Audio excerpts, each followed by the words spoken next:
Okay, thank you very much. Hello, everyone.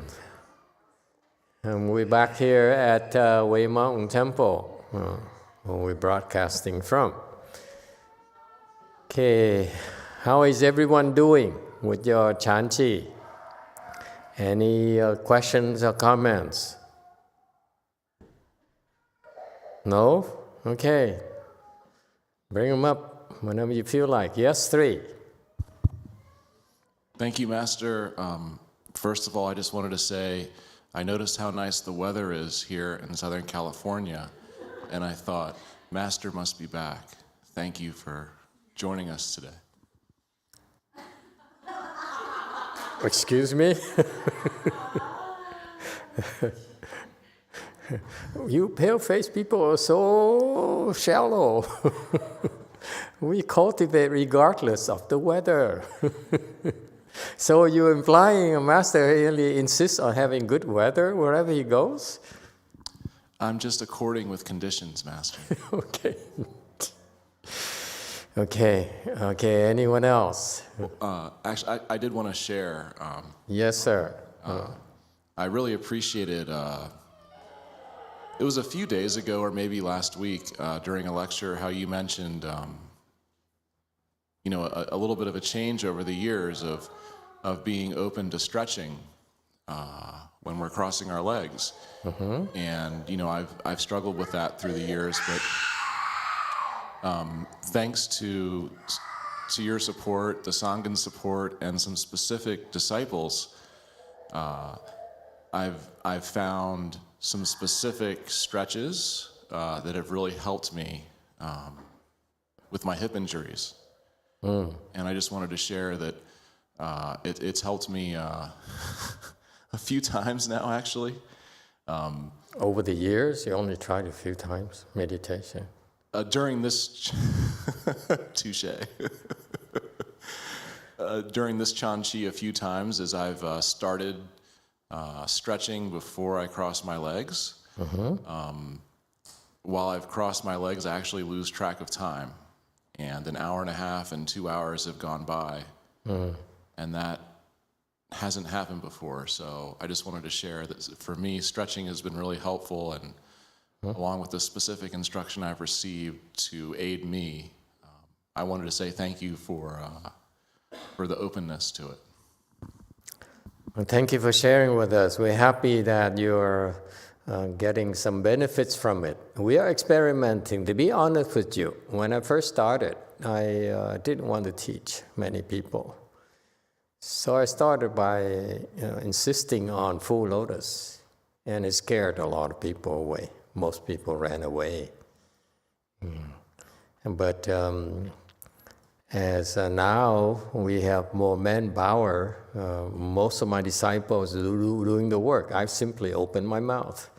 So speak Dharma and speak nonsense. So that's why I'm trying to give them more work.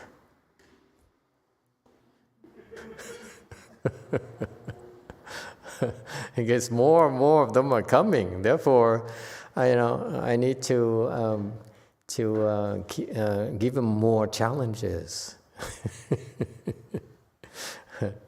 No, actually, it's more along the lines that we are enlarging our reaches, extending our reaches. Before, we were setting up filters so that we can screen people out a lot quicker.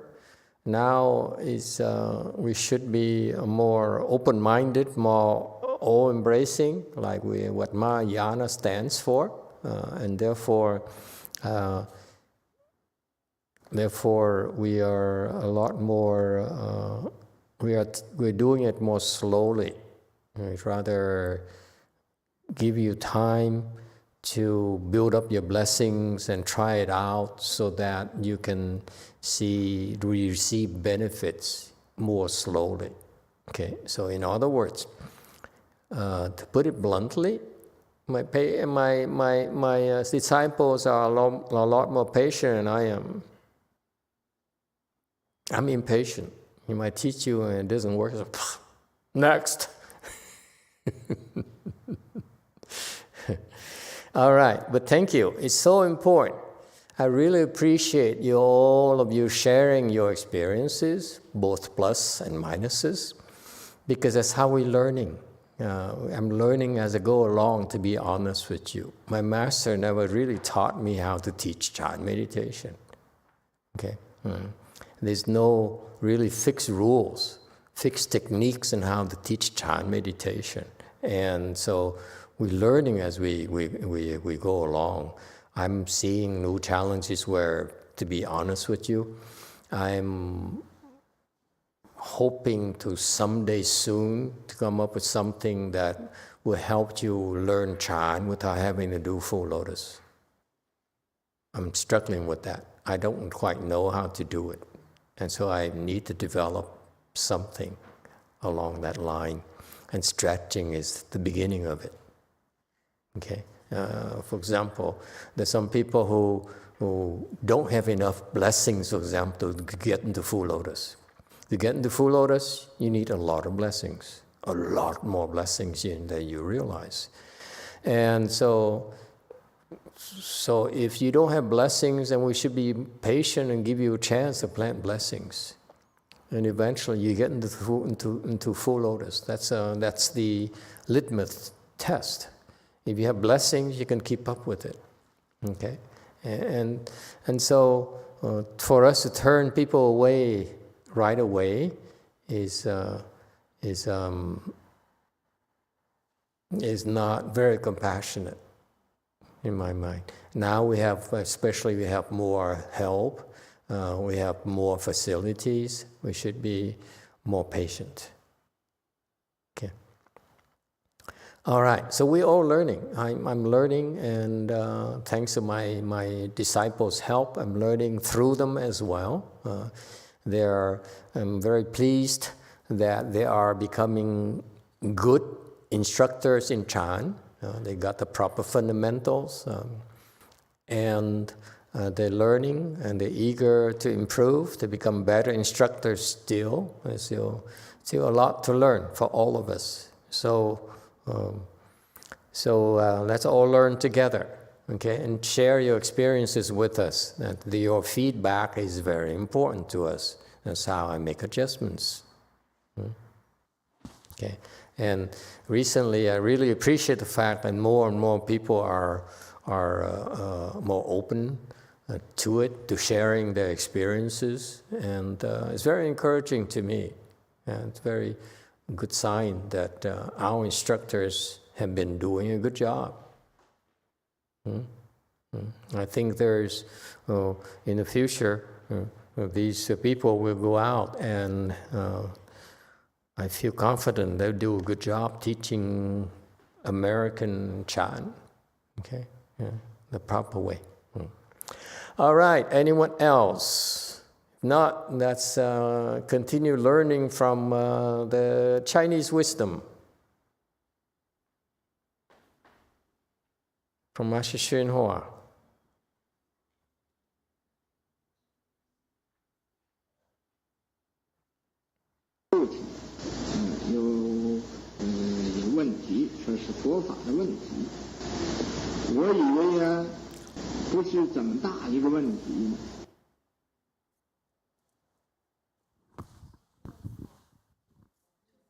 $2.14.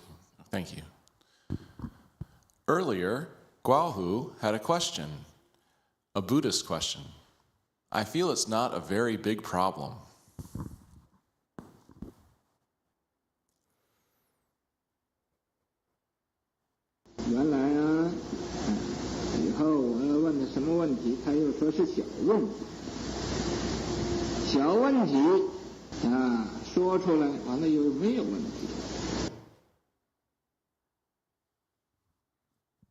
I just read this slide. Sorry. 215, right? Okay. Later, I asked him what was the problem. He said that it was a small problem. After he spoke out the small problem, there was no problem.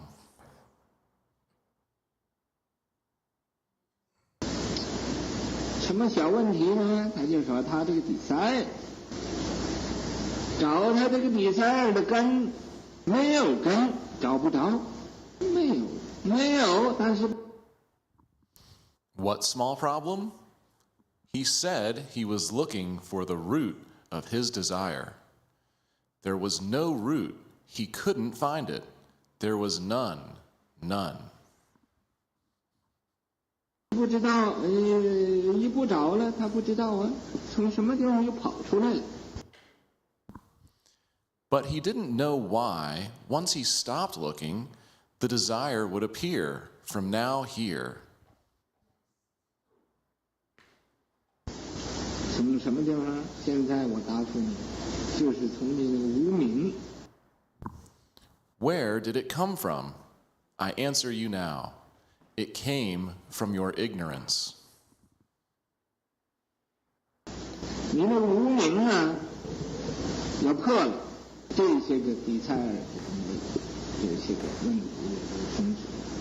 所以你要想明白这个问题。 If you destroy your ignorance, the problems relating to desire would all go away. 你先破你的无明，把你无明打破了。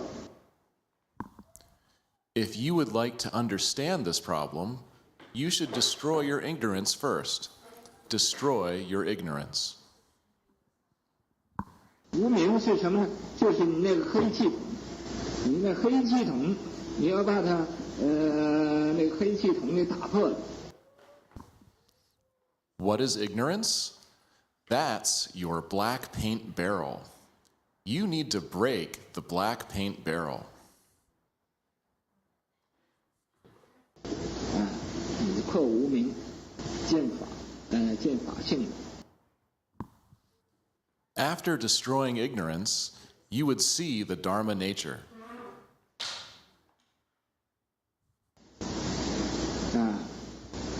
见法性，你就是常常呢，在那光明藏里头，大光明藏。 When you see the Dharma nature, you would often be in the great bright inherent nature, in the great bright inherent nature. 你常常在大光明藏里头，那个底塞尔，他想进也进不来，想出也出不去，根本就没有。 When you are in the great bright inherent nature often, the desire can't get in or out, even if it wants to. It doesn't exist at all.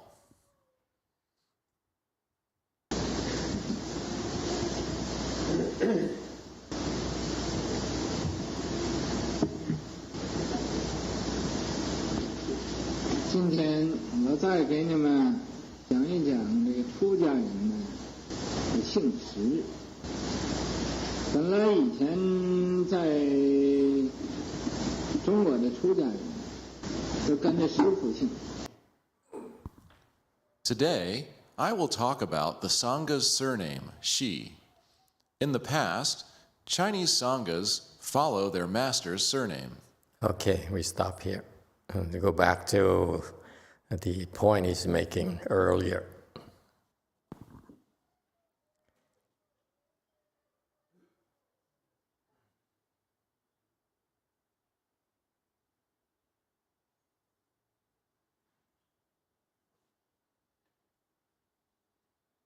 Where were we?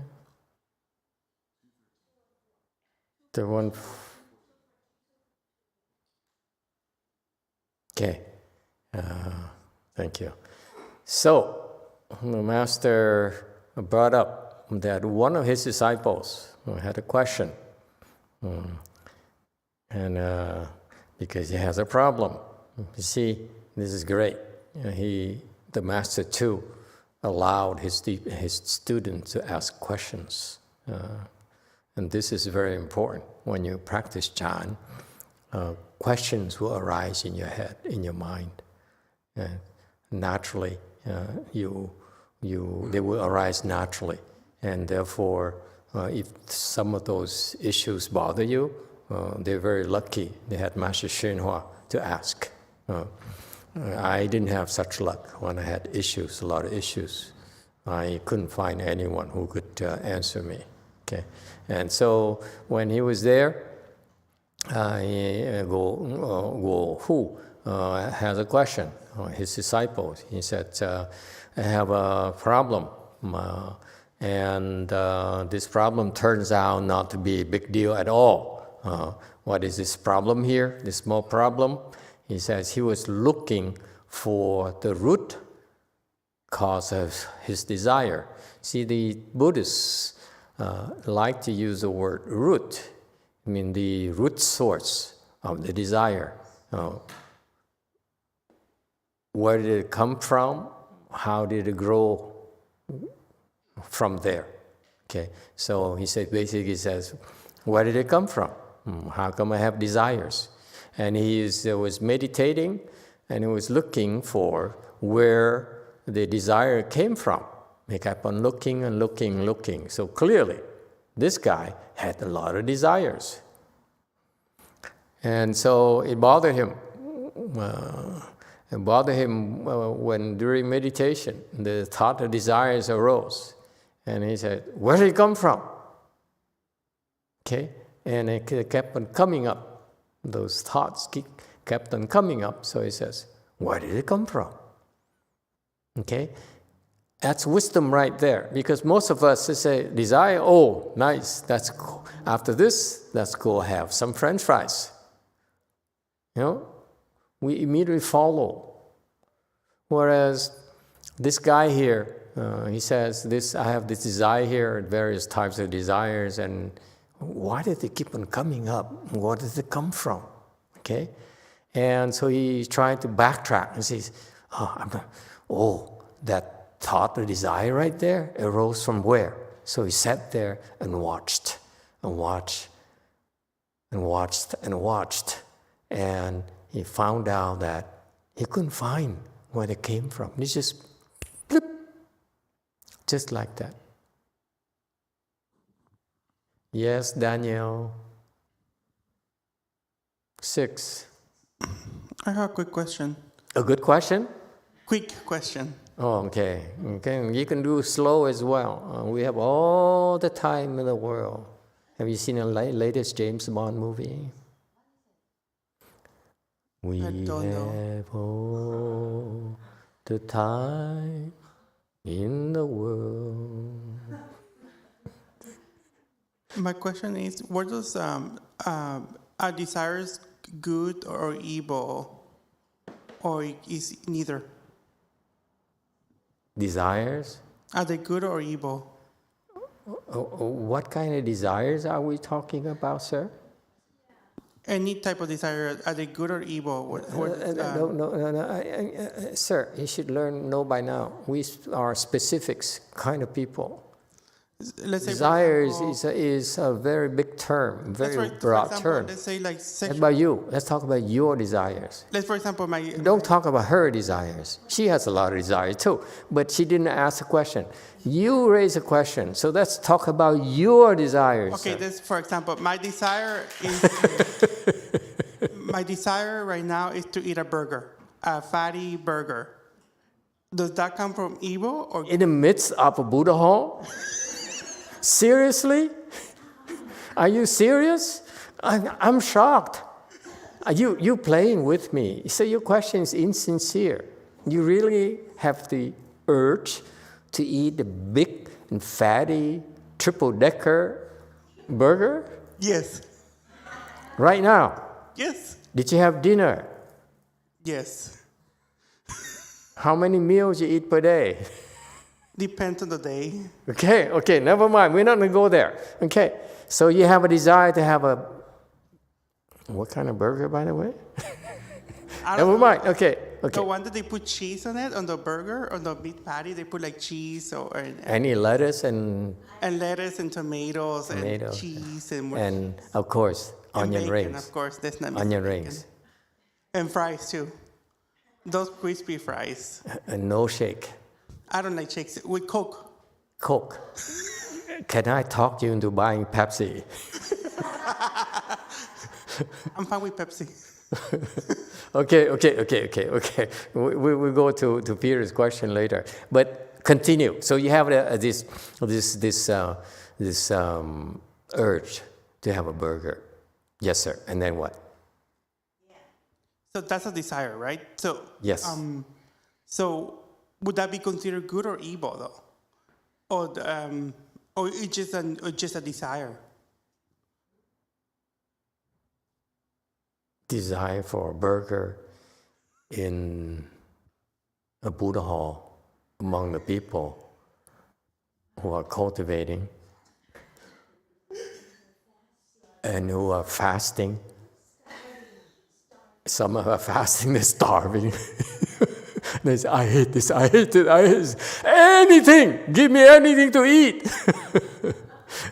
Burgers, fries, shake, Pepsi, I don't care! No, there's nothing evil about it. Yes, sir. Is that all? So that particular desire is perfectly normal for you. Yes? Yeah, let's say yes. Sometimes some people, I have different. So if I were to tell you that desire is evil, what would you do? Go to the priest for confession. Go to a confessional and forgive me, Father. I have sinned again. Okay. What do you think? Is it evil? The people who are fasting, forget it. Don't even try to answer. Is it evil for him to have an urge to eat a burger? Yes, 3. Thank you, Master. There's many points where you could make the value assessment that it's evil. I don't think that addresses the root cause, though. So you don't think it's evil? Answer my question. Don't. There's many. No, this question is very simple, sir. Do you think it's evil? I don't think it's evil. You don't. Why not? Because I don't think having the desire is evil in and of itself. It's whether you fulfill it or not.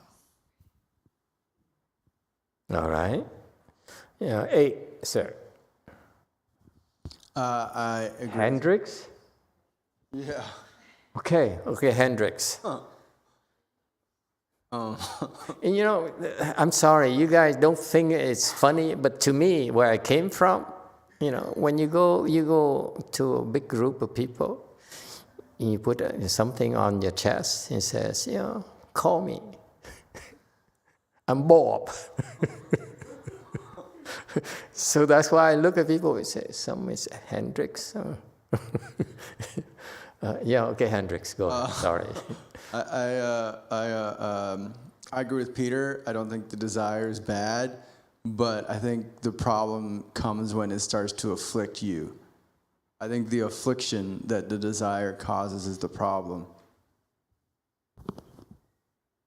So is it evil or not? No, it's not evil.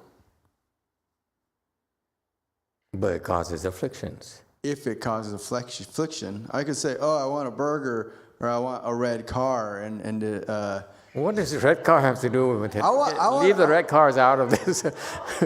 Speak for yourself. I'm not talking about you. I want a red car too, but if it starts causing problems in my mind, it's all I think about. I was never in the picture.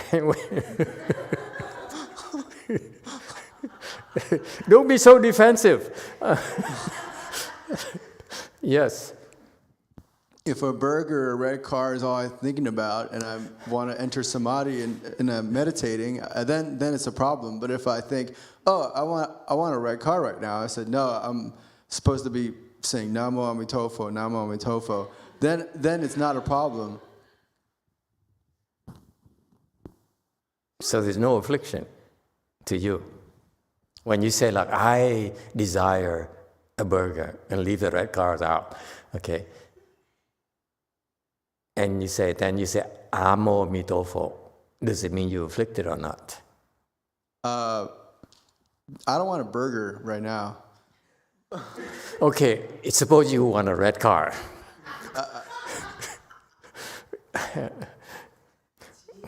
I remember this. Okay, so suppose you want a red car right now, and then immediately you said, Emitofuo. Does it mean you afflicted? I don't think that's I can answer that question, because I could say I want a red car and be wanting it, and then the next thought would be Emitofuo, but then the next thought would be, oh, I really want a red car, and then my mind starts thinking about it, and it takes me away from the task that I'm supposed to be meditating and saying Namo Emitofuo. If it does that, if it takes my mind away from that, then I think it's a problem. You afflicted. Yes, that would mean I'm afflicted because I'm attached to the red car. Okay. Very good. Yes, too. Thank you, Master. It depends on many kinds of desire, but the Daniel case, I heard about that he has a health issue, so his desire of burger is kind of evil to him. Evil to him. Yeah, it causes wrong with him. Shame on you. According to Haiyun. Okay? Yes, wait for your turn. JMT. Koreans are jumping in now, and they are into burgers themselves. Have you tried Korean burgers in Korea? It's sweet. Yeah, this burger in Korea, it's sweet.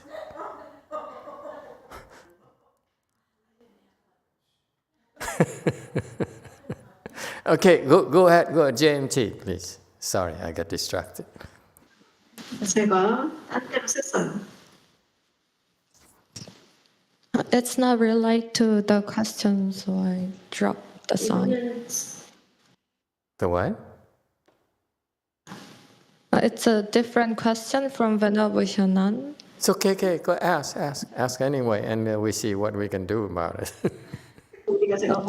She asked, what's the difference between the Buddha nature and Dharma nature? Are they same or different? Okay, that's not ask the question.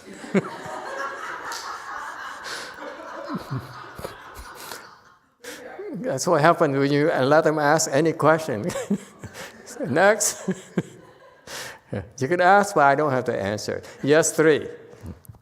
Thank you, Master. I can see a scenario in which Daniel's desire for a burger is good. Yes, sir. I can see Daniel desiring a burger and going to a burger stand. And while he's waiting for the burger to come out, he sees that they have lottery tickets for sale. And he buys a lottery ticket and wins $1 million. And out of his infinite wisdom decides to give 10%. Get married to his girlfriend. He takes 90% and proposes to get married to his girlfriend, and then takes 10% and gives it to the temple. The church, you mean? He doesn't give the temples. You better know that by now. It doesn't matter what we say or do to him, he will always be a Catholic for life. I think whether he gives it to the temple or the church, it would be good. Okay. Thanks to the burger. We can be big about it, you know. Absolutely. Yeah. Okay. Yes, 5. From Samson Lau, I don't think desires are necessarily evil. I think it depends on what there is desire for. If the desire is to do something bad, then it is planting the seeds to do evil. Okay. Anyone else? Yes, 3. I'm so glad we're talking about this. Thank you, Master. What? Lottery ticket or? Well, desire. Desires. Okay. Yeah. There's this wonderful, terrible movie coming out. You've probably seen the trailers for it, called Oppenheimer. Okay. And it's about the scientist who created the atom bomb. Oh, that Oppenheimer. Yeah. And a terrible and true American perspective is this atom bomb killed tens of thousands of people. And as a result, millions of people's lives were saved. Yes. And so that's where I think it gets gray. Obviously, killing karma is awful and you never want to do it. But that's where desire becomes a very gray area for me. It's about how you fulfill it that's important. Very good. You see, desire is just desires. Yes, 5.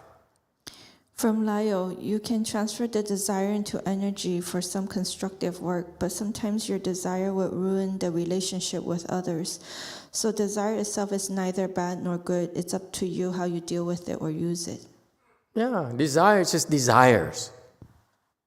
Desires, as Master YongHua says a little bit later, desires just come from ignorance. Okay, wherever it came from, it came from there. You don't need to label it as evil or good or whatever. In its rawest form, desire is just a desire. A chair is just a chair. Okay, there's no need to label it. Okay, so the point being that desire is just a desire. It's what you decide to do with it. That's what makes a difference between evil and good.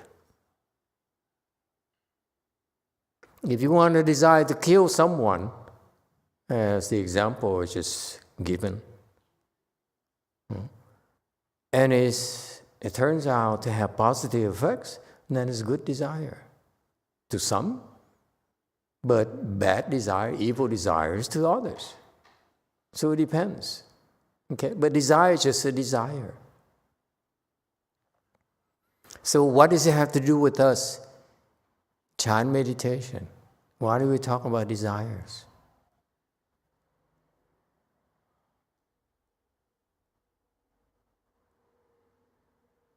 Yes, 8. Desire is a very natural part of life, and Natural part of life. There you go. everyone has desires, but I think there's a lot of us. So you accept desires, sir? Well, I think there's a way to act on them that's Positive? much. So let's say you have a desire to do good. Is a good thing? Well, there's a way to act on a desire in a mature way and an immature way. Okay, you have a desire to do good things, and then you act on it in a very immature way. Is that good or bad? It's probably bad. It's probably bad. Can we take a stand, please? Well, I mean, let's say someone's bullying someone I care about, and I go over there. I want my desire is for that person to stop bullying my friend, right? But if I act on that desire in the wrong way, it could cause bad karma. So if I go to the bully and I beat him up, that'd be bad karma. But if I find a way to, cheer the bully up by maybe giving him a gift or saying nice words to him, or either that or telling my friend, hey, or pulling my friend away from him, that's a much better way to satisfy the desire. Very good. So for you in particular, okay, let's not get lost. For you in particular, I'm not talking about anyone else. I'm only talking about you, okay? When you have such desires, you have such thoughts and so forth, okay? What you ought to do for now, don't think too much. You stick to doing good only. Is that clear? That's where you are right now. You have these desires and you begin to form action plans. Your action plans, your decision should be, I'm going to do good with my life. That's the most important thing right now. That's what we call Chan, by the way. That's Chan. It's not simply crossing your legs. It's Chan at work, Chan walking. Okay? Chan talking while talking. Okay? So again, each one of you is different levels, different needs that you need to judiciously know what to do in order to rise above what Master Srinath called ignorance. It's there, but there's a way to do it smartly, okay? And that's why I just suggested to him, okay? Don't talk so much, don't think so much. Whatever you do, only do good things and refrain from the bad things, that's all. Okay, yes, I have 5 here, thank you. Okay, see, if you talk to me, now at least I can help you see, and I will make recommendations for you, okay? Because each one of you is different. You have different ways for you to get out of this fog. Okay? We're all different. You have different strengths. You have different weaknesses. Yes, 5. From Brady, you relish the eating of the flesh of another living being? I think the desire is evil.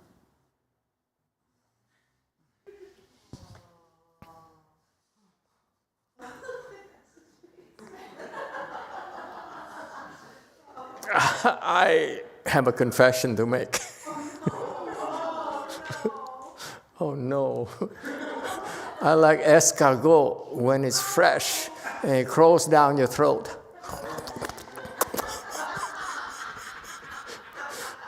Such an evil desire. Sorry, Brady, to disappoint you.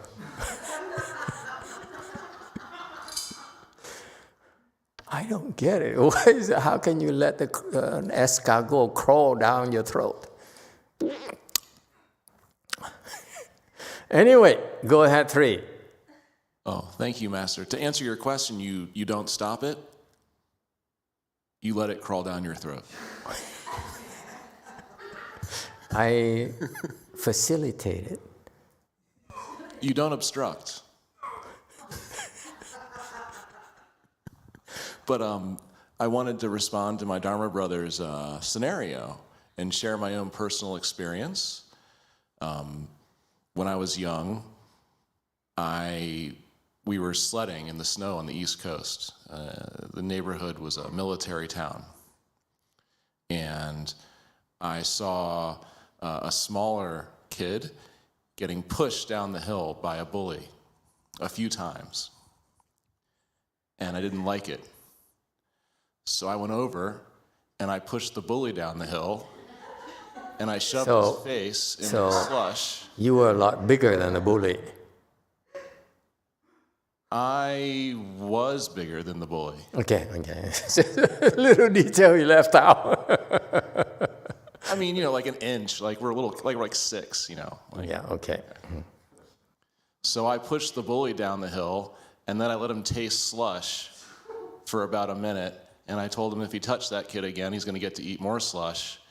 And then that kid became my friend for the next 15 years. Which one? The kid who was bullied or the bully? The kid who was bullied. Okay. And the bully didn't touch him anymore. I see. So that was my experience. And the point being? Yeah, I felt like it was good karma. Very good. Stick with, the same advice to Hendrix, Do good only. That was a much less litigious time. The world has changed. So I wouldn't recommend it now. I'm just sharing my experience. Okay. So you bully the bully. Sure. Yeah, no, I stopped the bullying. Okay. Very good. Anyone else? Okay, so you see, for Daniel, for example, he asks the questions because he has 2 things that drive him. Okay, number 1, he says the concept of evil bothers him. That's why he said, well, I have desire for, that's any desire, like a burger. Is that evil? Okay, so that's why he's being indoctrinated into thinking, to being scared of evil stuff. Evil. It's not about the burger. It's not about desire. His problem is that somehow he's being indoctrinated that, do no evil. Don't be so evil. Probably from his girlfriend. But the point is that, you see, it's not about desire for him. It's about that this obsession with evil and non-evil stuff. And it's not so much for him. It's not so much about whether a desire is evil or not. It's just like the obsession.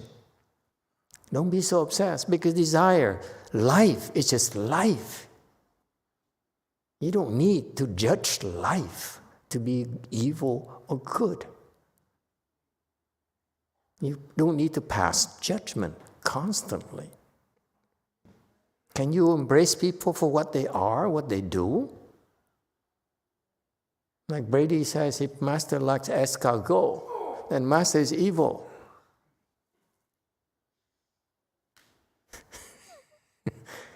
Don't judge people, Brady.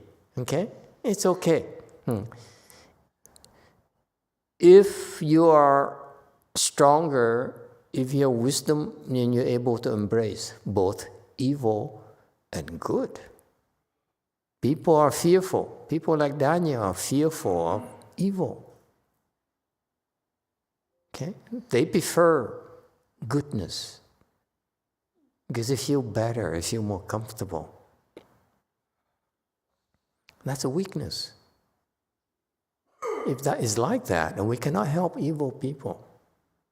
Cannot help evil living beings. All right? That's not Mahayana. Anyone else?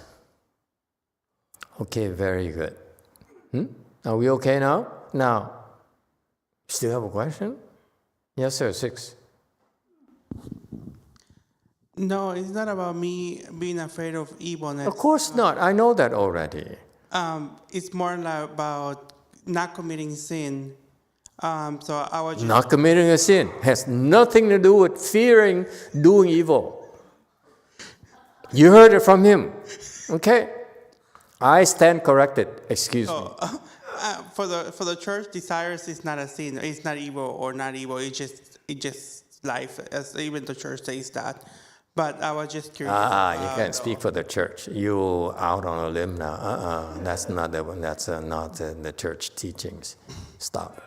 You committed offenses against your church. Be careful. No, you're going out on a limb. That's not. You're venturing outside of the teachings now. No such a thing. Okay? Yes, 3. Thank you, Master.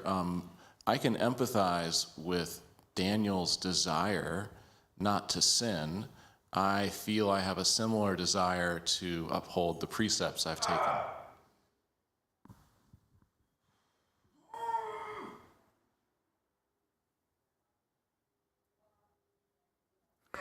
To uphold precepts is not equivalent to be afraid to commit a sin. They're two different things. Thank you, Master. One is Buddhist, the other is Catholic. I'm just trying to offer some common ground, whether they're apples and oranges, it's still fruit, right? There's no possible common grounds. Never mind. Okay. Yeah. Very good. Don't try to help them. Don't encourage them. Okay. So, second question: is the Buddha nature and Dharma nature are they the same? Are they different? Have you thought it over? What's the difference between the Dharma nature versus the Buddha nature? And that's a fair question, because Master YongHua keeps on bringing up Dharma nature and Buddha nature. Okay? Yes, 4. I had a question about the past question. The past question? What do you do if you have a desire and you have good intentions when you act on your desire, but how do you know that your good intentions will be doing good? Okay, we come to that. Okay. Dharma nature, Buddha nature, what's the difference? Anyone? Are they different? Are they the same? Master O. Abbott, how are you feeling? Can you answer the question?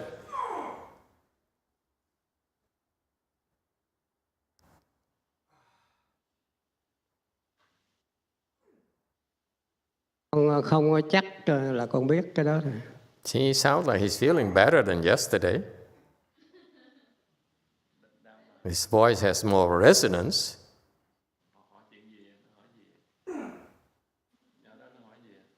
So he's not sure. That's what he says.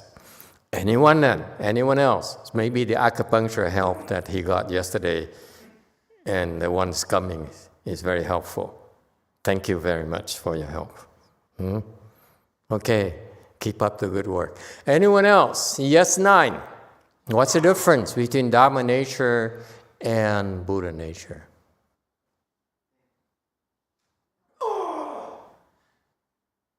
There's a difference. You're right.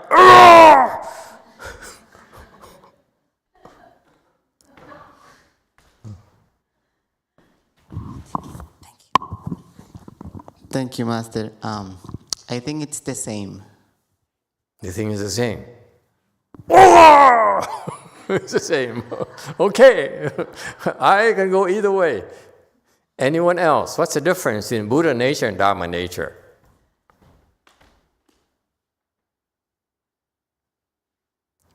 Say what? You don't know? Sinan, what's the difference in Dharma nature and Buddha nature? You're the one who reads a lot.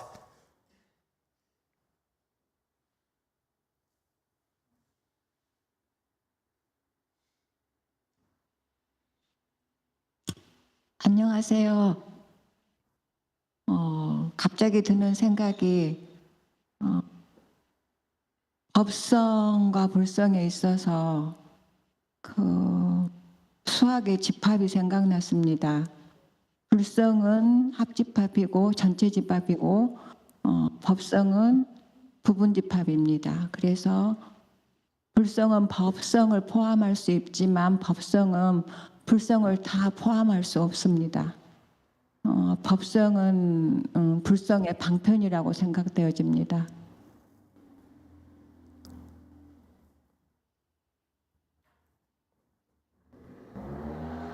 법성은 불성을 포함할 수 없어요.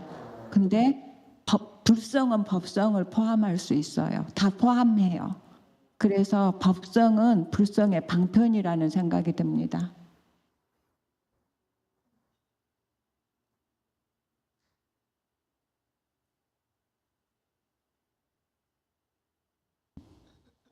We cannot hear 상옥 스님.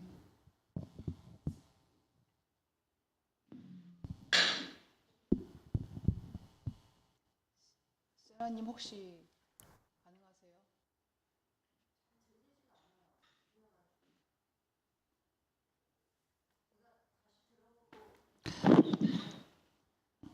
현은 스님 혹시 다시 한번 얘기해 주실 수 있을까요? 세라님이 통역을 해줄 수 있을 것 같아요. Sarah can translate. Could you say again?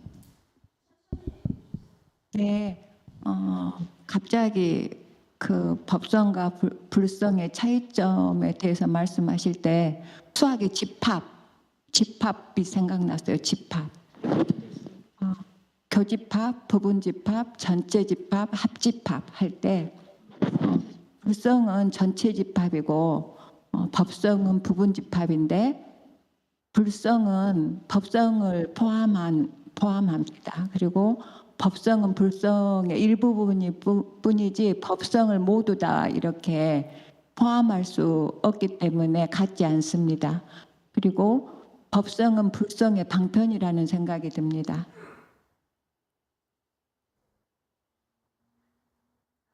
I don't understand completely, but I'll try my best. Huh? I'm going to try my best. I think this is something called things are gathered together. One is whole thing, one is partial. For example, Dharma nature is part of Buddha nature. The Buddha nature encompasses the Dharma nature, but Dharma nature won't be able to encompass the Buddha nature.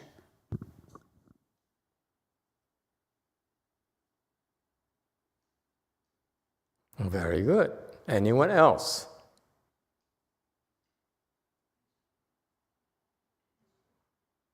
Three. Thank you, Master. We have a couple of YouTube comments, and I would like to express my sincere gratitude for our YouTube audience joining us tonight. We have 46 people currently live in the chat. Samson Lau comments, is the Dharma nature related to the teachers while Buddha nature is in us? So the nature of the Dharma is to help us realize our Buddha nature? All right. That's it? You have a lot of comments and you only have one? We have another comment. Okay, go. From Derek. Derek says, Dharma nature is the way things are. Buddha nature is the way you are. Okay, distinction. The way things are, okay. Okay, yes, go ahead, DTT. Young Abbot wants to say something.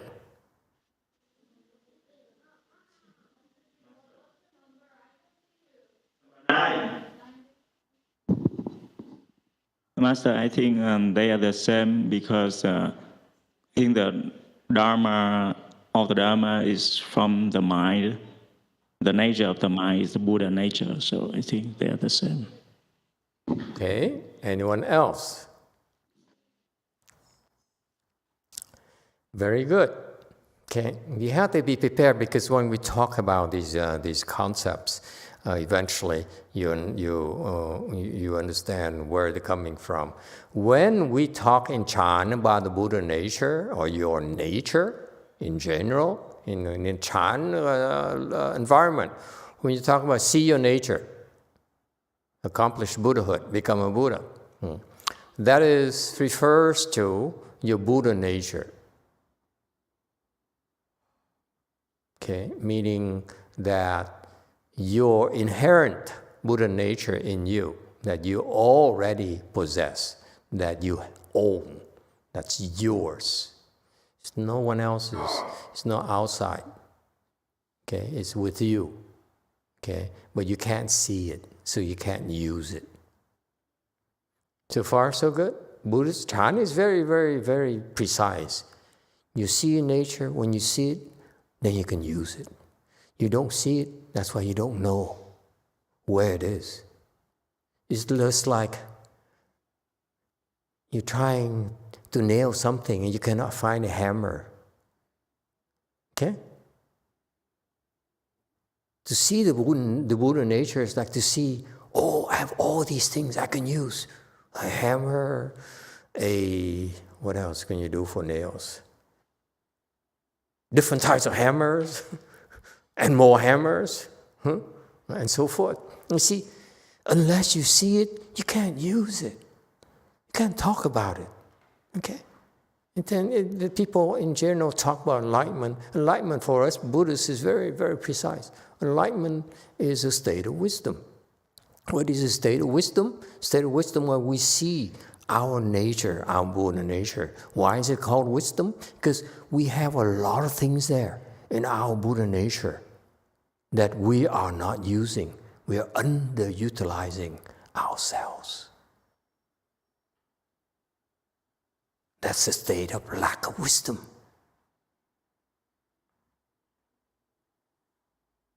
Okay? It's like when you're driving a nail into the wall, and instead of using a hammer, you use your fist. That's what you do without wisdom. You see that? That's the analogy. So seeing the nature or your Buddha nature is your state of wisdom. Is that clear? That's usually in the context of the chant talks. Okay? Whereas when they talk about Dharma nature, it's in the context of sutra lectures. Okay? It talks about concepts. What is the Dharma nature? Dharma here refers to anything conceived by the mind. That's called the Dharma. Whatever you can think of. Billy, Catholicism, burgers. It's all dharmas because that's what the mind perceives, conceives of. Okay? So it's called Dharma. And the Dharma nature refers to the actual true nature of those things. All those things. So far, so good? So, semantically, they're different because Buddha nature refers to your inherent nature, your inherent wisdom that you're underutilizing because you don't know where it is. You cannot locate it. So far, so good? Dharma nature, on the other hand, refers to the true nature of things that you observe out there. Is whether it's a burger, whether it's a red car, whether it's a nice looking, handsome man. Okay? They all are dharmas, aren't they? Okay? And therefore, what is the nature behind all of those things you're seeing? That's called Dharma nature. Let's not be fooled by marks, by appearances. Does it help the way I present it to you? Okay? Because what happens to people is that when they see something, like a red car, they get excited. Yeah. So they're confused by the appearances, by the marks, because they don't see the true nature, Dharma nature of the red car, of money. Is that clear? So there are different contexts. It's from a teaching perspective, from cultivation, they're different. But the young abbot is correct. Ultimately, it's the same thing. Okay, but but the reason we use different terms is because of the context, because of how we need to train you, to pave the way for you, to teach you. Okay, so they're same ultimately, but actually they're not from all practical purposes. Okay, that's why that's why we have different names, different terms, because they have different uses, different objectives, if you will. So far, so good? Okay, now, the question here is regarding the desire there. Could you repeat the question, please? I think it was, if you have a desire and you have good intentions, how do you know, though, that if you act on that desire, if it will actually be good or not? Okay.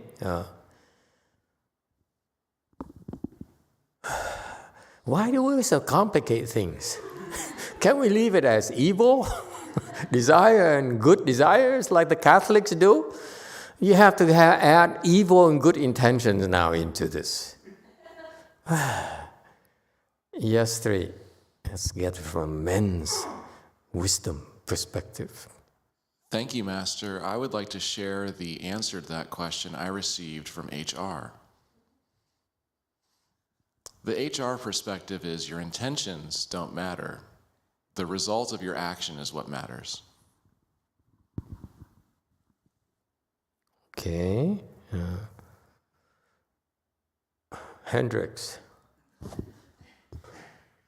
I disagree with Peter because Masters talked about this a lot, the skill and means. We're not supposed to do that until we're very high level bodhisattva, and until that point, I don't think the result matters as much as our actions. All right, but defend yourself, 3. Thank you, Master. To clarify, I'm not being attacked whatsoever. Andres is disagreeing with HR, which nothing ever good comes from. Yeah, he has no self. What do you have to say for it? I don't work in corporate America, man. I don't have to worry about that. Okay. Good discussion. Okay, can we go back to the issue here? Okay. When people ask questions like that, how do you answer them?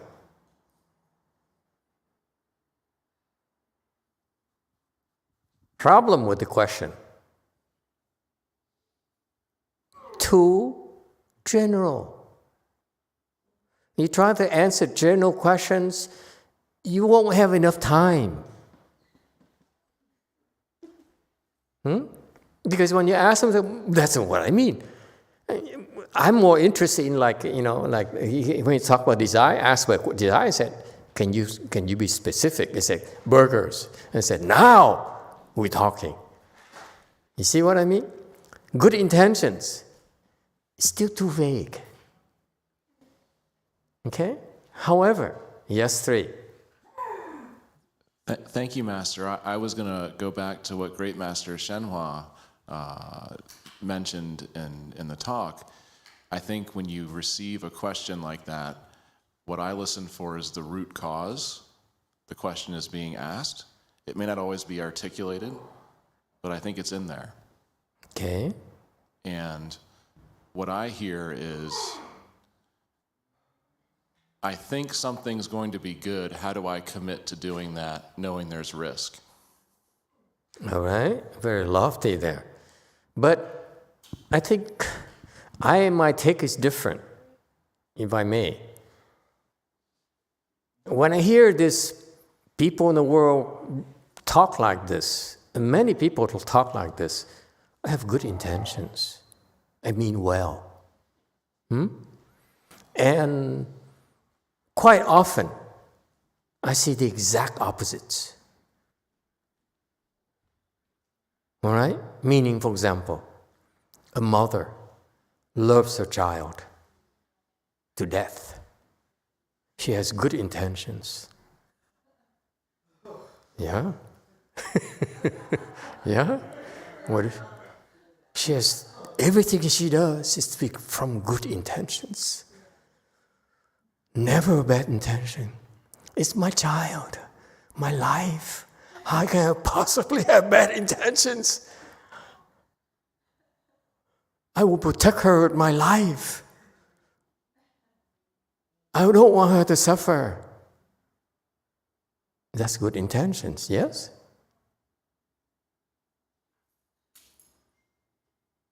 Does it help?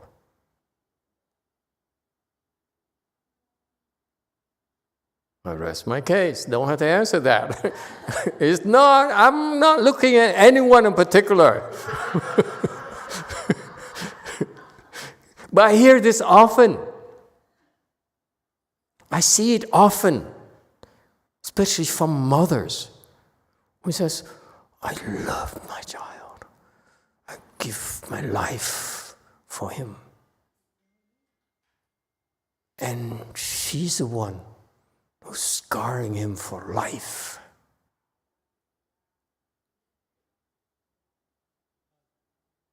You cannot tell me that most mothers want to harm their children on purpose. They all have good intentions. Yeah? Oh. So it's not about intentions, it's about wisdom. Do you have enough wisdom to help, to make a difference? That's what life is about. Good intentions are just excuses. Along the lines of those comments, it's results. Okay? You don't make excuses. Look at the results. You have good intentions, fine.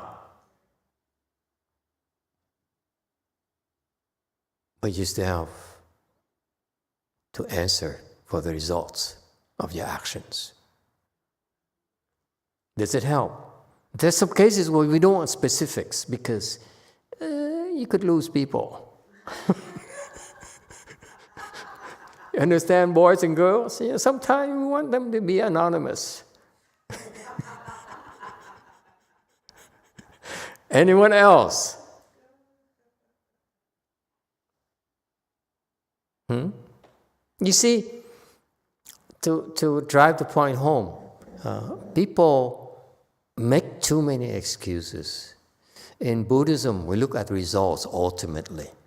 I don't care who you are. You could be a patriarch, you could be president, and whatever you do, you have to answer. You have to be responsible. You have to answer to the consequences of your actions. You can justify it as good intentions, bad intentions, evil intentions. Okay, good intention, it doesn't matter. You still have to answer for it. And that's what we look at. Ultimately. Yes, girlfriend. Emitofuo Master, I would like to share a real example of, I think what comes from really good intention. I think a year ago, or quite a while ago, I had a friend, really good friend, very kind person. She so you know about the Vietnamese culture, the people. I don't. The people. So, I don't. She knew I have a boyfriend, Same one? The same one, yes. How many years ago? This is just about 2 years ago or something. So she knew that I have a boyfriend. So she was talking to... Did she know you had is that the boyfriend or just... No, she knew it was a boyfriend. She knew that. She knew. But then she's the kind of person... Have you been coming to temple for 2 years ago and I didn't know you had a boyfriend? No, I've been coming 5 years ago, 6 years ago, Master. I still didn't know you have a boyfriend until your boyfriend says, I want to marry her. Last year. Okay. Never mind. Okay. So I got distracted, sorry. So it was the scenario like this. And then she was the kind of lady who would say, I do good things by helping somebody physically who needs a job. I go out and help. You going to temple, you do nothing good. That kind of mindset. You know? So she talked to these other people, like her relative, about me, somebody in America. Then she talked to her friends in Vietnam. And then she came up with this idea, let's introduce me to be friends with the guy in Vietnam who is a nice guy. 30-some years ago, you guys can go out together, just be friends. You don't have to get married. That was what she said to me. There's a point. Huh? So the point was she wanted to hook me up with the guy in Vietnam. Good intentions. But after she's talking to, I guess, the guy in Vietnam, so she got that idea. Very good intention according to her. But people in here knows one of the motivations in that scenario was to get the citizenship free. you marry somebody in US, you get a free citizenship. So that was one of the intentions. Now, two problems present in here. One is a problem of citizenship. Secondly, how could you do that knowing somebody already has a boyfriend? That's disgusting. I agree. Don't break up people's relationships. But this friend of mine, poor friend of mine, I don't think she has any bad intentions. She has good intentions, but she was probably just being used by the guy she's talking to. So after that scenario, I became really, really careful. I talked to myself, I have to really watch out what I do with this lady because I get into trouble with listening to her. You know, if I am not careful enough. But she has all the good intention and with her mind, and she would never see what was the problem in that scenario. I see. Okay. I want to cry. It's so sad. Some people, they have good intentions. Such good intentions. Yes, for. I'm gonna cry. Thank you, Master. Since we're talking about desire, my husband likes to eat junk food, pizza, burgers, fries, chicken nugget, goes on. So when I'm away from home to participate in Chanchi in Wei Mountain Temple, I found that he has been eating junk food. Like for example, last night he ordered Domino pizza, and yet he liked to purchase Bowflex dumbbells, bench, and just exercise equipment and so on. So probably maybe estimate more than $1,000. So what is this? He lied to you. Bowflex bench use is only $100. Well, he's looking for this dumbbell interlock. I don't know what he wants. The bench, the dumbbell is $300. Yeah, and then he wants a stand, he wants a bench, he wants all this equipment. So the point is, what is this wisdom behind this? And he wants to look good for his woman.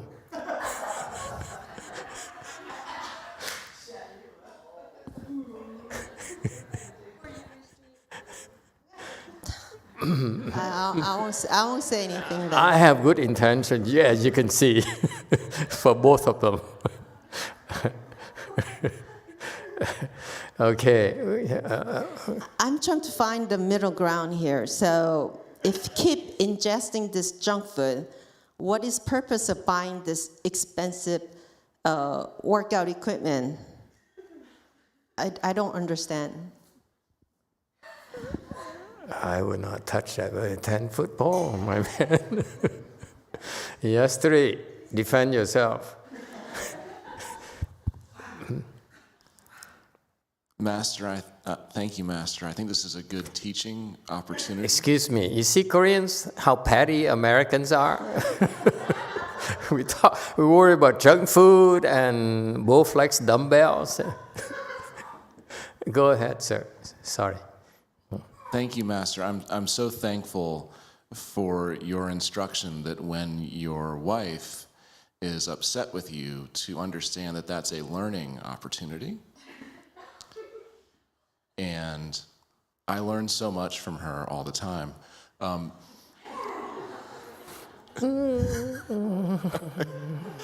think that if I were to, I'm so glad we're talking about this. Daniel, this is a good example of when a desire for food is evil.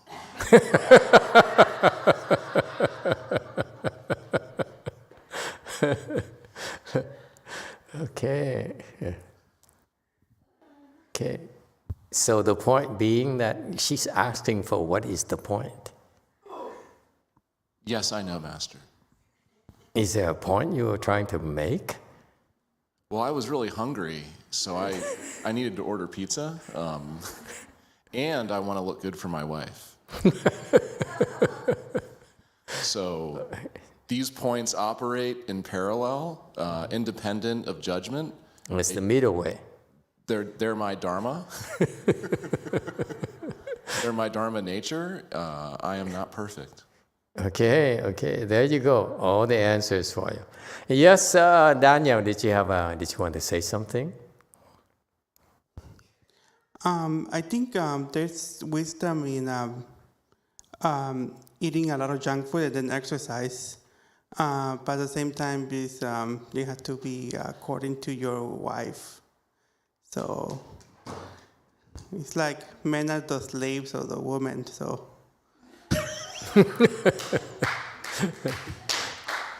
Okay, let's not go there. I think we should stick to Dharma. It's getting too complicated for me. Work out your own problems, please. Yes, 4. Oh no.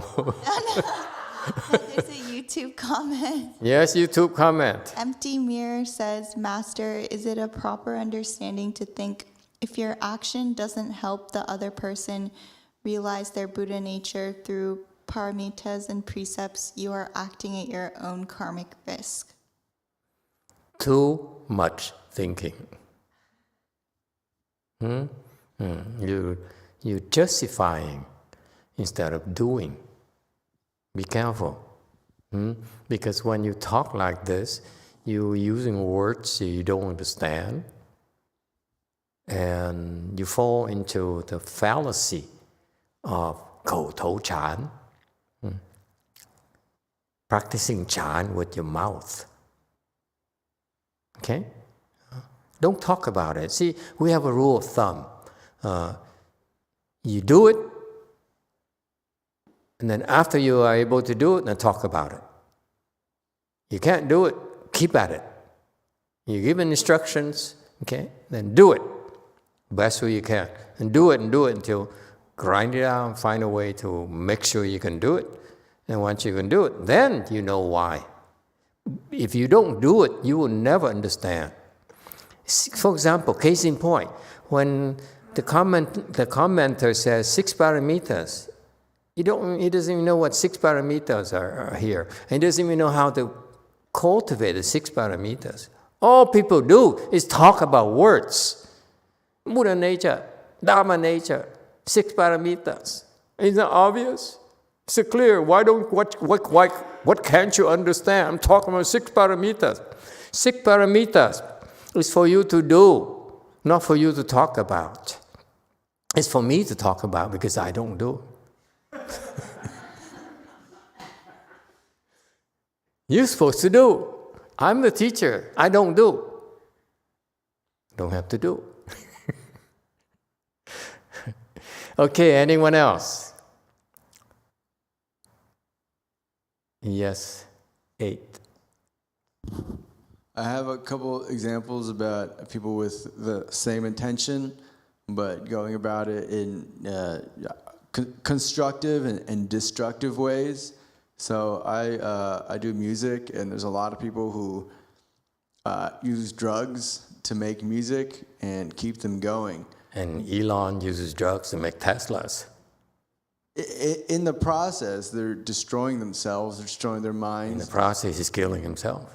Yeah, yes, exactly. And you could find somebody else on who does the same thing as them, but in a constructive way. Instead of using drugs for energy, maybe they'll meditate or do exercise or something healthy like that. Drugs confuse you. They're not helping you, and they make your mind confused. You don't see clearly. Absolutely, but they both have the same intention. I want to make a good song, or I want to make a good music or something. On the other side, I've been around people who don't come from very good backgrounds and places. Have 2 examples. For example, one, for example, will gravitate towards doing illegal things and get in trouble that way, because this guy just wants to get out of poverty. The other guy will try to do something constructive and maybe set up a business that would help him and other people to get out of poverty. but they both have the same sort of intention, just get out of this really bad situation I've grown up with my entire life. I thought their family is well off. No, these are different people. This is not my family. This is not me or my family. Okay. Very good. Thank you. Okay, let's continue with the Dharma. I think some of them are getting impatient. I said, this is Chan talk, and we're BSing about burgers and Domino's pizza, Bowflex. Okay, so this guy here, he says, I'm practicing Chan, okay? So I have this problem, and this is remarkable. He says, I have this problem, I have these desires. They keep on popping up in my mind. So I try to find where it came from. That's pretty impressive. And he said that I could not find where it came from at all. So he asked Master YongHua, I said, where do my desires come from? And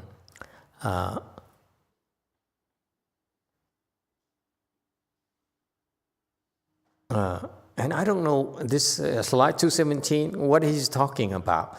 He didn't know why, once he stopped looking, the desire would appear from nowhere. Nowhere sounds like now here. Yes, sir. 3. Thank you, Master. My take on this, why his desire would appear, now here, nowhere. Got it. I read it. Yeah, that's why I said, now here. Right. Okay, fix it. Yeah. Thank you. It's kind of confusing. Thank you. Okay, so once he start, he couldn't find it, so he said, I give up. Okay, and again, this is where I don't get it. He stopped looking, and it came out from nowhere. It's the same thing. There's no need to talk like this. Okay? So it's missing here. There's something missing here. I don't get. Master YongHua rarely speaks without reason. I don't get it here. Okay, I admit to you. I listen, it doesn't make sense to me. Okay, came from nowhere, and then he stressed again. He stopped looking.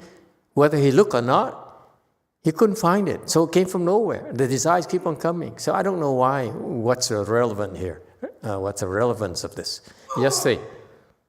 Thank you, Master. My impression, having listened to your Dharma talks for a long time, is Great Master YongHua is actually being very precise, and I've noticed he's very discreet with his precision. His desire is appearing from nowhere because unless you're an enlightened being, it is impossible to look at your ego. So if you're looking for your ego, which would be the root cause of his desire, he'll never find it. And it's not until he's not looking that the desires will reappear. Okay. Very good. So let's continue. 218. Where did it come from? So Master YongHua said, it doesn't matter. You look or don't look. Okay? It doesn't matter. Your desires will arise from your ignorance. Okay. Now, semantics. Ignorance here in Buddhism doesn't matter. Semantics. Let's not get confused. In Buddhism, it's stupidity and ignorance. There's two different things. Okay? What he's referring to when you talk about desires arising from is arise from stupidity.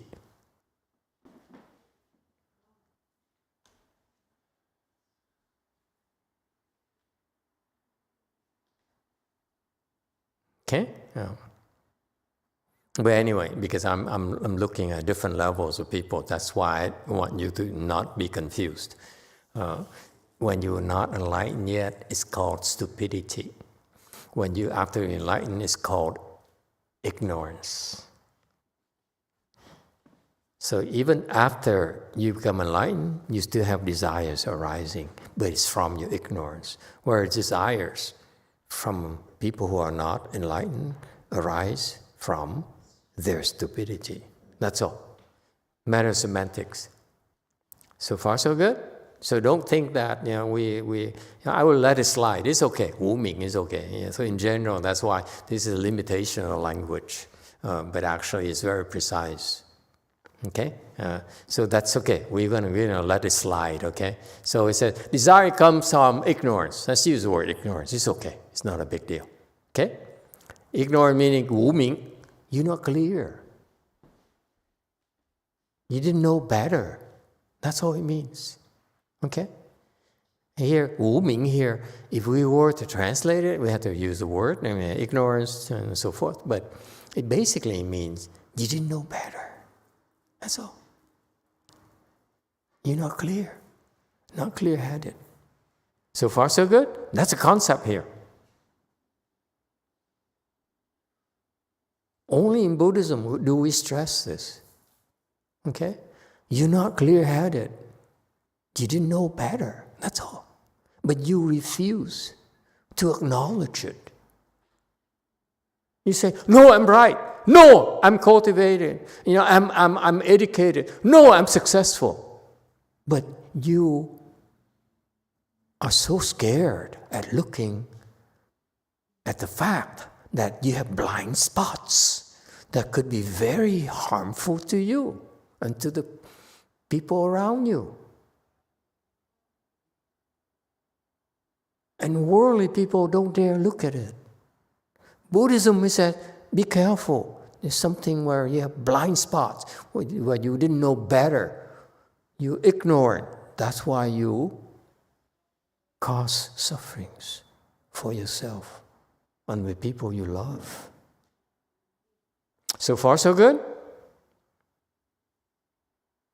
This is the salient characteristics of Buddhism.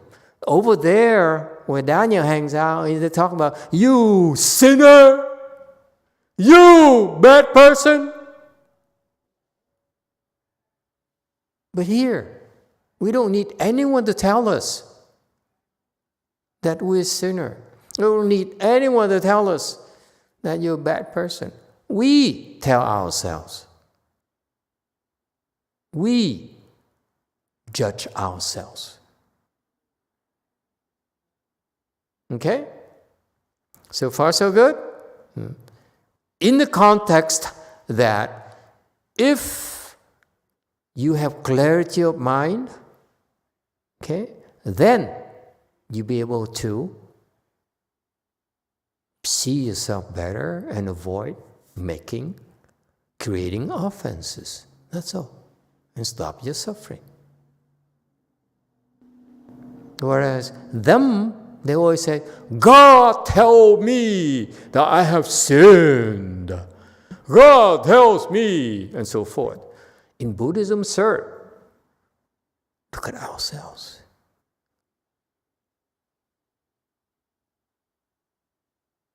Okay? So, this is what Master YongHua says. If you have desires, don't blame others. Don't say it's good intentions, bad intentions. Don't say it's evil. Don't say it's good. Okay? Don't say it's bad, whatever. If you're smart, you look at why it happened. Okay? And it happened, you have desires because of your ignorance. Your ignorance makes you think you're right. And you know. So you study Buddhism, you research Buddhism, you cultivate Buddhism for 20 years. All it does for you is that, I know Buddhism, I know meditation. There's still an I there. You cannot. You only see the words. You don't see your own ignorance. That's why you're sick.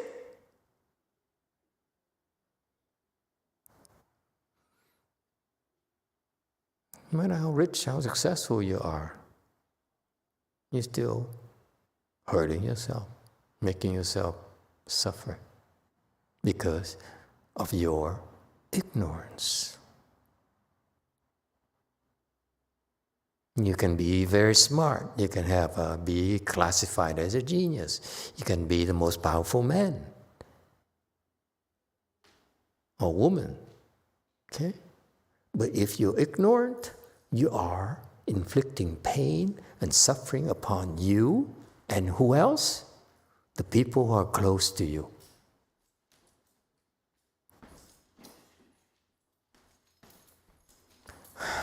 Nice to see you. Thanks for coming. I see you again, Mr. Catholic.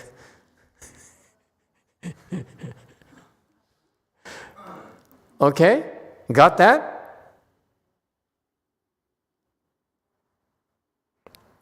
So Master YongHua says, let's stop beating around the bush. Your desires comes from your ignorance. Okay? If you get rid of your ignorance, desire will go away.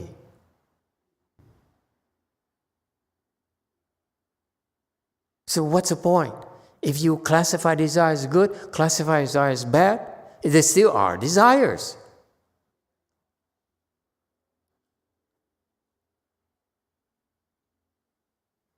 Better yet, have no desires. All right? Yes, 3. Thank you, Master. I feel like I'd be missing an opportunity if I didn't ask, not just for myself, but for other people, how do we get rid of our ignorance? That's a $64,000 question.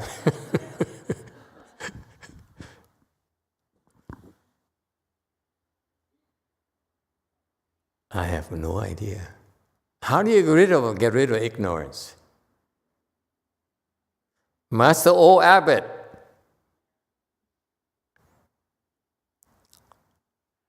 A Di Đà Phật. Cái đó là cái kinh nghiệm của con. Khi mà vọng tưởng nó lên hoài đó, mình không có biết chắc làm sao mà mình bỏ nó được. Thì theo trong cái giáo lý Phật giáo nay cũng trên 30 năm rồi, thì con thấy Đức Phật có dạy mình là những cái dụng cụ tham thiền, niệm Phật, trì chú, sám hối, bố thí thế này đó nọ, và cái lòng quyết tâm của mình học, thì mấy cái đó lần lần nó giảm. Và bằng chứng là trong một buổi thiền thất năm 2009, trong lúc đang đi niệm Phật, thì tất cả vọng tưởng nó dừng lại hết trong 3 ngày 3 đêm. Thì con nhận ra là cái dụng cụ là gì? Là cái Nam Mô A Di Đà Phật. Nó phải có cái quá trình, chứ không phải một chốc một lần mà nó dừng lại được. Wow. Nó được có mấy ngày thôi. Wow. What difference does a day make? Yesterday he's like dying. What happened? Thành ra những người mà hỏi cái đó thì cái đó cũng là cái khuyết điểm con trải qua rồi. Tức là nó hành hạ mình ngày đêm, những cái vọng tưởng mà mình không thể nào bỏ được. Một lúc nào đó tự nhiên những cái dụng cụ mình tu học đó nó hết. I would like to go see the same doctor as you do. Ngày hôm qua con bị cái đó là con nghĩ là cái nghiệp báo của con thôi. Okay, very good. Translation.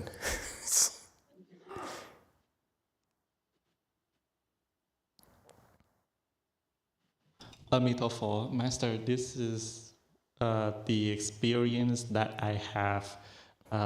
So when the false thought arise and we don't know for sure how to get rid of it, so in Buddha Dharma, the Buddha teachings that I've learned over 30 years is that the Buddha have taught us a lot of tools like meditation, keeping precept, repent,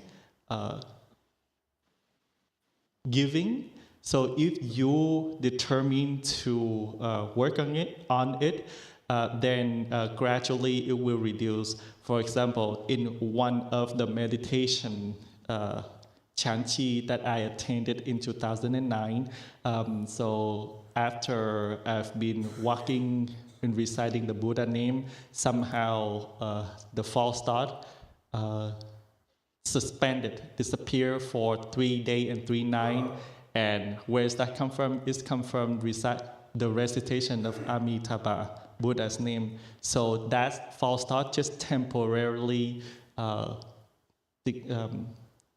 disappear, just temporarily pause. Therefore, so those who ask the question, I know that this is one of the weak points that I have, and I have been experienced that, and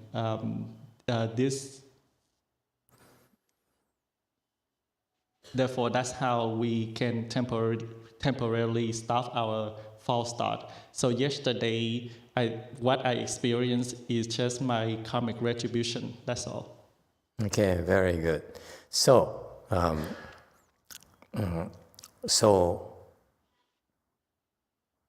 for that kind of question, there's no real good answer.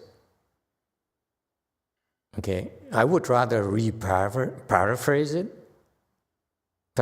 differently, rephrase it. Instead of asking, how do I get rid of ignorance? Then if you ask that question, then the answer is there are many ways. There are 84,000 ways to get rid of ignorance. In Buddhism, we have 84,000. Buddha taught 84,000. I have 1,000 ways for you to get rid of ignorance. Okay? Quite short of the 84,000, but quite a lot of ways. But if you even try any of 1,000 ways or 84,000 ways, I'd be very, very happy. Okay? The point being that, of course, there's so many ways to get rid of ignorance. It's not so much about how do I get rid of ignorance. Because Buddhism, the Buddha has always advocated you need to get rid of ignorance. Nothing new about that. Okay? And people have been trying to do that since the Buddha came to the world. Many, many people try to get rid of ignorance. We're not the first.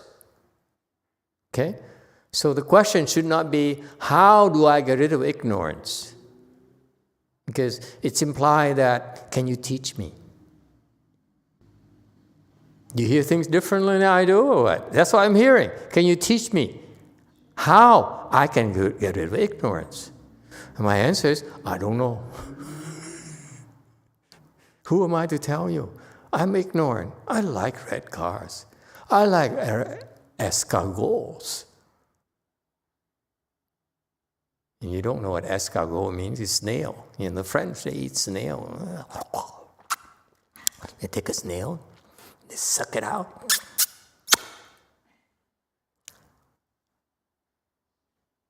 No? Oh, it's cooked? You eat the cooked version? Oh, you should try the live version. You don't know. I do know. Never mind. Let's not get sidetracked. The point being that, can I teach you how to get rid of ignorance? Okay? That's the implied in the question. And my answer is, I don't know.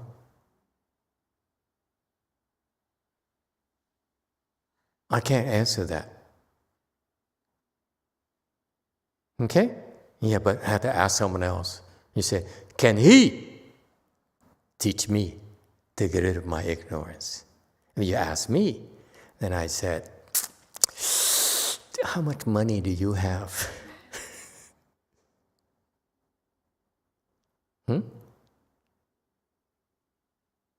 So this is what people of the world, they overlooked. The fact that there's some questions you don't ask. He said, can he get rid of my ignorance? And then you do your own research. Buddhism, we have plenty of people who have a track record like Master YongHua.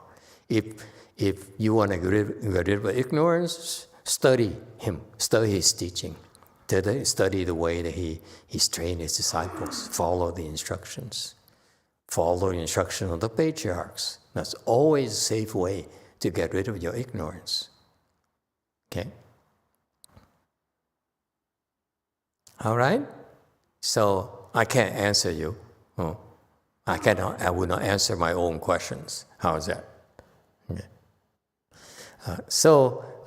If you destroy ignorance, the problem will go away, according to Master YongHua. He says, this is my approach. Don't talk too much about desire and so forth. You want to try to look for the root cause of it. Okay, he paraphrased it again. He said, what you really want to do is not look for the root source of it, but you want to destroy it. Yes? You see? It's very precise. It matters how you define the problems. Okay? And because you're not clear, that's why he's looking at the wrong. His disciple, YongHua, is not clear-headed. That's why he says, I want to find out where it came from. Master YongHua says, you cannot find out where it came from. Just no need to find out. Just destroy it. It's much more effective to find a way to destroy it instead of trying to find out where it came from. Because even after you find out where it came from, you still have to find out how to destroy it. Okay? So what is ignorance? He says, black paint barrel. I have no idea what he's talking about. Chinese people, what does it mean? Chinese-speaking people. Is there a Chinese analogy or what? Okay, let's give Chinese a chance to look into it. After destroy ignorance, you can see the Dharma nature. Now I understand the question. Yes, 4. YouTube question from Cordelia. Master, my desire for food and sleep are out of control at a certain time of my cycle. How do I deal with this?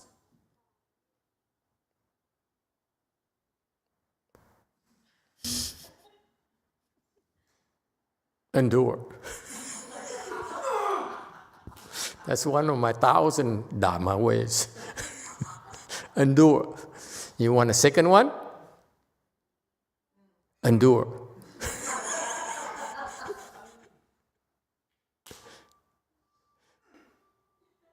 Okay? It's great that she knows it's out of control. Just endure it. Meaning enduring what? Meaning don't eat. Okay? If it's like, I need to eat, you say, no, I'm going to endure this suffering, because if I have this urge to eat and I eat, then you're not enduring, are you? That I want to make that distinction for you. Don't say that Master told me to endure, so I eat a little bit. I want you to endure more of it, okay? Not just a little bit. Okay. So after you destroy your ignorance, then you see the Dharma nature, what he's referring to. You see, this is where the abstract teaching confuses all the Asian and the Chinese like crazy. And that's why they all talk like this. What is he referring to? Yes, sir, Diego. 2. Thank you, Master. Enlightenment? No.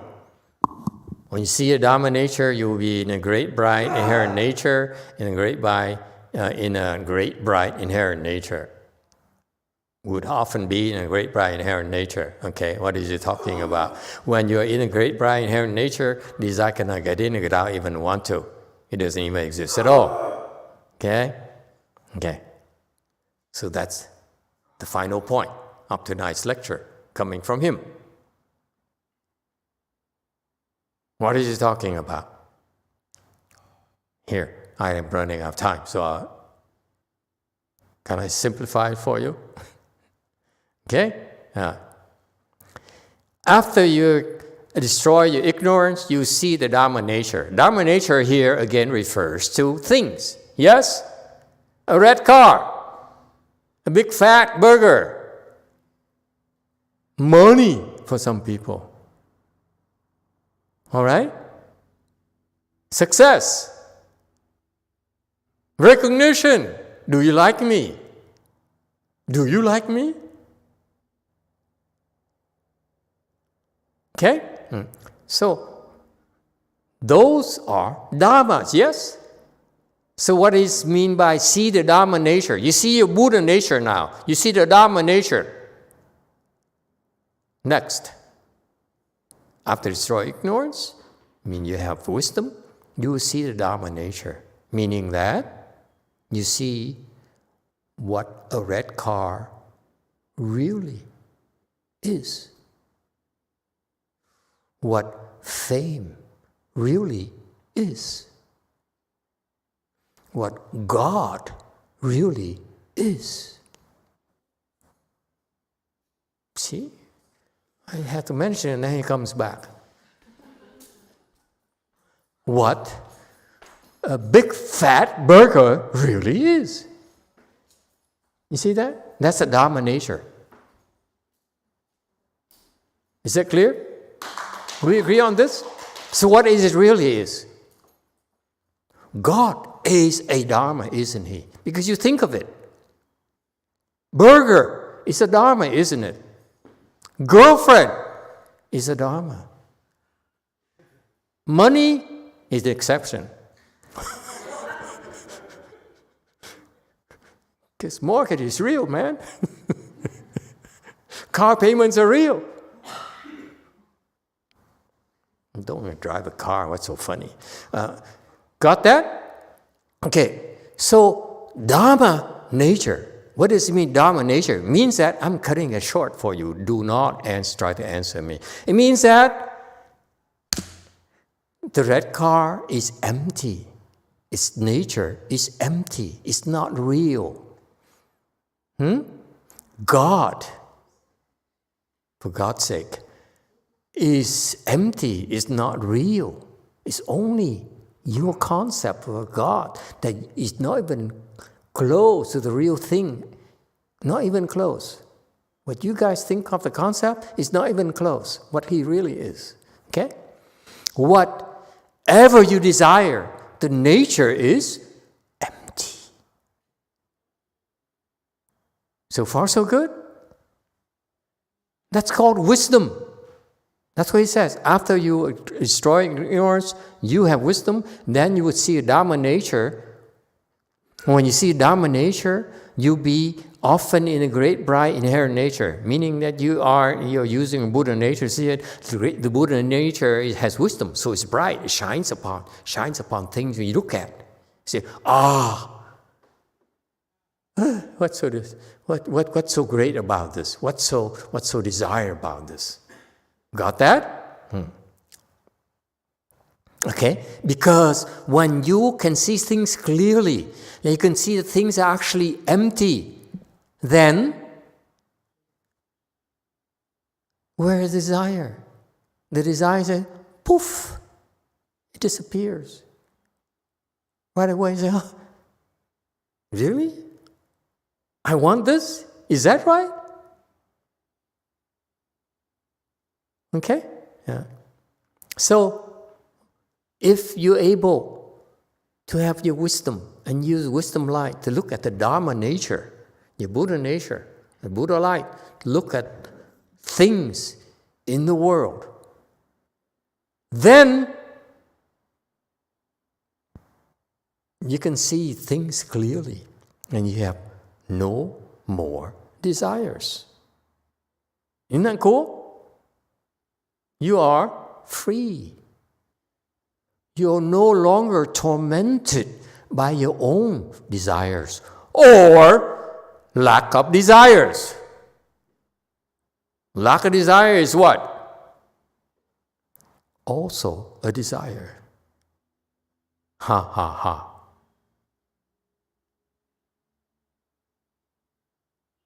Don't tell me that some people have wisdom and say, I have no desire. Okay? Because that's implied that they still have a desire called no desire. That's why they still remember they have no desire and they talk about it. If they really have no desire, nothing to talk about. You like that, huh? You love this chant repertoire, you know.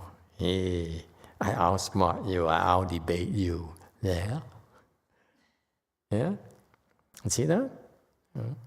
If you have to talk about it, then you are not seeing the true Dharma nature of the things that you're talking about. If you really see it as empty, why do you have to talk about it? Nothing to talk about. Yes, in the back. Who wants to talk about something? Master, so I just have a question. So that's an excuse? đó là một cái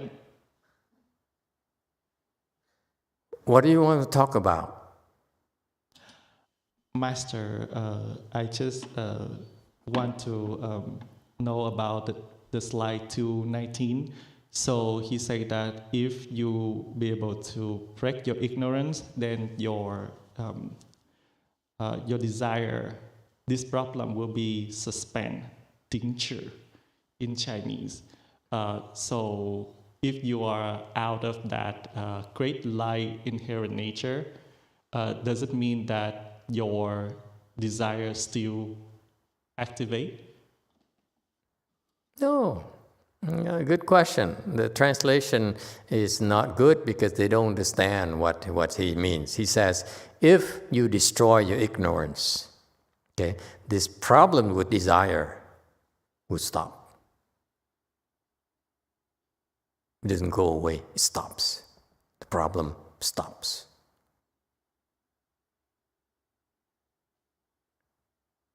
It's no more. Poof! Disappears. What problem? You still see a problem? You see a problem because you have no clarity of mind. Master Hsu's teaching is very, very, very good. It is so precise. It's just that it's misinterpreted when it's translated into English, unfortunately. They did a good job in general, but the accuracy of the meaning of the teaching from a Chan perspective is lost in a translation into English. Not by just by this translator, but by his disciples as well. Okay? All right, any questions or comments? Okay, very good here. Then we stop here tonight. Thank you all.